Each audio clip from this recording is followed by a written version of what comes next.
Les choses sont allées très vite. Ces trois jeunes gens font partie du gang qui a attaqué les fidèles et profané la basilique Sainte-Marie de la Kenya en pleine messe du dimanche 25 août.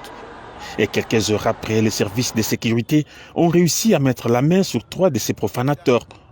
Ces présumés assaillants ont été présentés ce lundi 26 août 2024 au gouverneur des provinces Jacques Kaboula Katoué, entouré des membres du conseil provincial de sécurité. Le chef de l'exécutif provincial, Jacques Kaboula, a fustigé les comportements de ces inciviques sans foi ni loi qui s'en sont pris à l'église des dieux sans aucune raison. Ces derniers doivent être jugés et punis car personne n'est au-dessus de la loi. Nul n'est au-dessus de la loi. Aucun mouvement, parti politique n'est au-dessus de la loi. Et donc, tous ceux-là qui seront cités vont être sévèrement poursuivis et punis. Donc, nous n'allons pas laisser cet acte sans pour autant interpeller les commanditaires. Et nous voulons que l'audience se tienne en public, que ce soit l'audience foraine, et le plus vite possible. Nous commencions déjà dès demain, que la justice puisse les juger. Donc, ceci est un acte de bravoure que nous voulons saluer de la part des services de sécurité pour avoir mis la main sur ces jeunes gens. Les enquêtes se poursuivent pour arrêter toute personne impliquée dans cette attaque, a dit l'autorité provinciale Jacques Kaboula Katoué, car pour lui, rien ne peut justifier un tel comportement répréhensible.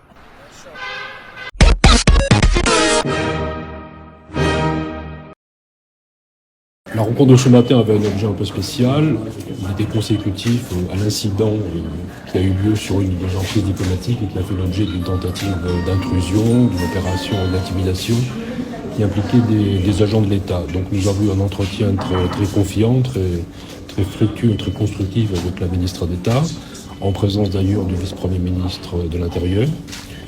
La ministre d'État a présenté les excuses de l'État congolais pour cet événement regrettable qui, comme elle l'a souligné elle-même, est en violation flagrante des conventions de Vienne, également en violation des bons usages de courtoisie et d'amitié qui lient nos deux pays, la République démocratique du Congo et la République française.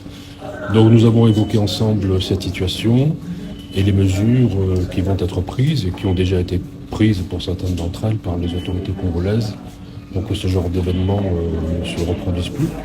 C'était un entretien très positif, et un entretien tout à fait en ligne avec la qualité des relations qui lient nos deux pays, encore plus depuis ces dernières années, puisque nous avons eu la visite du président Macron ici, la visite du président Tshisekedi à Paris en moins de 2 ans. Donc nous travaillons sur des chantiers de coopération importants. Et il n'est pas admissible qu'un incident de cette nature vienne entacher ou troubler nos bonnes relations de travail et d'amitié.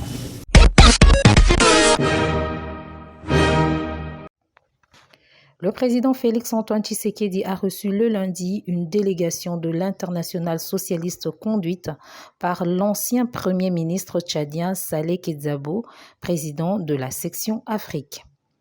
Saleh Kedzabo a déclaré qu'ils sont venus présenter leurs félicitations au président Félix Tshisekedi pour sa réélection à la tête de la République démocratique du Congo. Chantal Kambiwa, secrétaire générale, et Augustin Kabouya, l'un des vice-présidents de cette plateforme politique, ont aussi pris part à la rencontre. L'Internationale socialiste est une organisation politique internationale qui regroupe la majeure partie des partis socialistes, sociodémocrates et travaillistes du monde, ainsi que certains démocrates. Elle est l'héritière directe de l'Internationale ouvrière socialiste.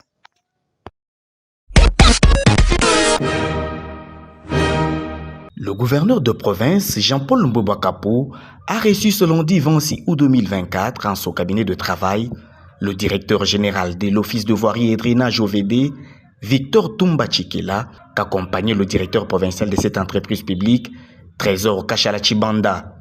Au sortir de cette rencontre, il a dit avoir annoncé à l'autorité provinciale sa mission consistant à évaluer les travaux de la voirie urbaine sur les différents projets, notamment le projet Chile-Gilou, le projet de modernisation des 14 km, celui de modernisation des 35 km, et la lutte anti-érosive. Notre mission, c'est une mission d'évaluation. Vous vous rappelez que j'étais ici au mois d'avril, dans les Kasaï orientales, plus précisément en Mbuji-Mayi. Maintenant, nous revenons pour voir quelle est l'évolution des travaux des différents projets que nous gérons. Comme vous le savez, nous gérons à peu près au moins 4 projets ici dans la ville de Mbuji-Mayi. Nous avons le projet 35 km, nous avons le projet 14 km et puis nous avons le projet Tshilé-Gelou, c'est-à-dire la reprise de Tshilé-Gelou. Mais nous avons aussi le projet sur la lutte anti-érosive. Je vais citer plus particulièrement les travaux qui sont en train de se faire sur Mbala-Chitolo. Alors, je devais faire le point avec son Excellence pour lui présenter le but de ma mission et savoir ce que nous devons faire. Et on a fait un tour d'horizon sur ces différents projets et nous lui avons dit que nous allons faire d'abord la descente sur le terrain et avant de partir, parce que nous partirons mercredi, nous viendrons lui faire le point des différents points que nous aurons rencontrés sur le chantier. L'ambassadeur de la République populaire de la Chine a remis au gouverneur de province Jean-Paul Mbobakapo ce lundi 26 août 2024 un cadeau par le biais de son envoyé qu'accompagnait le coordonnateur de la Société ANU Congo d'investissement minier, SACIM, Alex Tshijimimbayabo. Au sortir de cette audience, l'envoyé de l'ambassadeur Zobin a indiqué que le gouverneur de province a accueilli avec satisfaction et empressement ce beau cadeau dont le contenu n'a pas été révélé. Aujourd'hui, je suis venu avec Octo seulement à la demande du secrétaire de Excellence l'ambassadeur chinois. Lui, il a préparé un petit cadeau pour notre gouverneur, juste comme une expression du respect. Alors, je suis venu seulement transmettre le petit cadeau-là. Excellence a demandé de passer son remerciement à l'ambassadeur. L'hospitalité légendaire dont fait montre le chef de l'exécutif provincial du Kasaï oriental n'a pas laissé indifférents tous ces autres qui sont passés par Mbuji-Mayi à l'occasion de la cérémonie de pose de la première pierre de la construction de la cimenterie de Kasaï et l'organisation du forum sino-congolais sur les mines et les investissements.